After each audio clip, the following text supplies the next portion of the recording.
Assalamualaikum warahmatullahi wabarakatuh. Alhamdulillah, alhamdulillahirabbil alamin.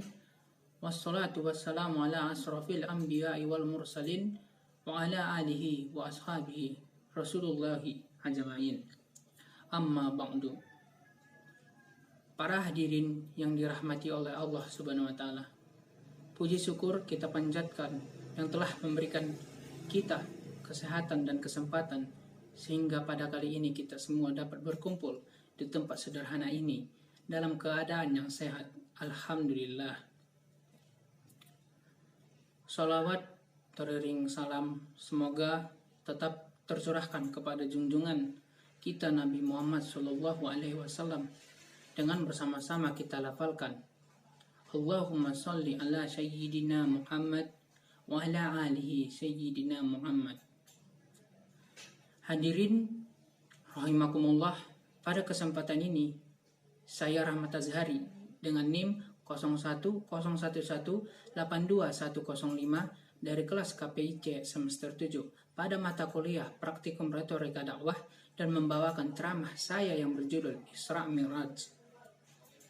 Berbicara mengenai Isra Mi'raj berarti bercerita tentang kisah perjalanan agung Rasulullah untuk menerima perintah salat dari Allah Subhanahu wa taala. Perjalanan ini adalah salah satu perjalanan dalam sejarah umat manusia menuju langit ketujuh dalam waktu yang singkat. Perjalanan yang dimulai dari Masjidil Haram di Mekah ke Masjid Aqsa di Al-Quds, kemudian dilanjut dengan menembus langit tertinggi hingga batas yang tidak dapat dijangkau oleh pengetahuan manusia.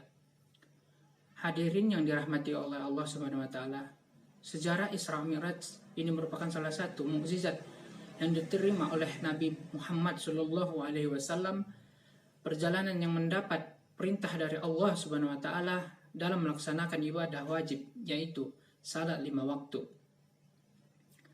Sejarah ini merupakan penghadapan Rasulullah kepada Allah tanpa ditemani oleh malaikat Jibril, yang dimana perjalanan Isra Mi'raj ini Nabi Muhammad diperintah segera membawa amanah Allah, yaitu sholat 50 waktu dalam sehari. Kemudian Nabi kembali dan sampainya di langit ketujuh, beliau bertemu dengan Nabi Musa alaihissalam dan berkata, "Wahai Muhammad, apa engkau bawa dari Tuhanmu?" Kata Nabi Musa, "Menjalankan sholat 50 waktu dalam sehari semalam."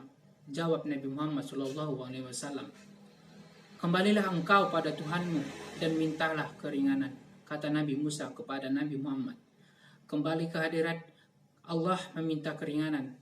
Kemudian Allah pun meringankan menjadi 45 waktu salat yang harus dijalankan.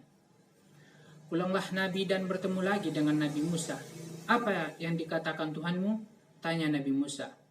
"Allah telah memberikan keringanan untukku dan umatku, yaitu salat 45 waktu." Jawab Nabi Muhammad, dalam kisah ini Nabi Muhammad mondar-mandir menghadap Allah untuk meminta keringanan salat dalam sehari, hingga akhirnya salat menjadi 5 waktu dalam sehari. "Bagaimana? Apa Tuhan memberikan keringanan?" tanya Nabi Musa. "Iya," jawab Nabi Muhammad. "Berapa?" tanya Nabi Musa. "Tinggal 5 waktu," jawabnya. "Kembalilah engkau pada Tuhanmu dan mintalah keringanan lagi. Sungguh umatmu tidak akan kuat." Perintah Nabi Musa kepada Nabi Muhammad. "Wahai Tuhan Nabi Musa, saya malu pada Tuhan. Saya rela dan biarkanlah saya ikhlas dan ridha tentang apa yang diberikan oleh Allah Subhanahu wa taala kepada saya." Jawab Nabi Muhammad. Jadi pada akhirnya Nabi pun pulang dan membawa perintah untuk melaksanakan salat 5 waktu dalam sehari semalam, yaitu yang kita kenal sekarang sebagai salat zuhur, salat asar, maghrib, isya, dan subuh. Hadirin yang dirahmati oleh Allah Subhanahu wa taala, dari kisah perjalanan Rasulullah SAW telah mendapatkan perintah dari Allah berupa salat yang awalnya sebanyak 50 waktu menjadi 5 waktu sehari semalam. Namun, sulitkah bagi kita untuk menjalankannya? Hadirin yang dirahmati Allah, perlu kita ketahui, salat itu merupakan hal yang penting bagi keimanan kita. Bahkan ibadah ini akan pertama kali dihisab pada hari pembalasan nanti. Ibadah sholat ini merupakan ibadah yang wajib dilakukan oleh setiap umat manusia.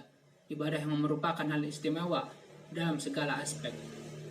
Ibadah yang dari segi kesehatan merupakan terapi yang sangat cocok agar badan sehat.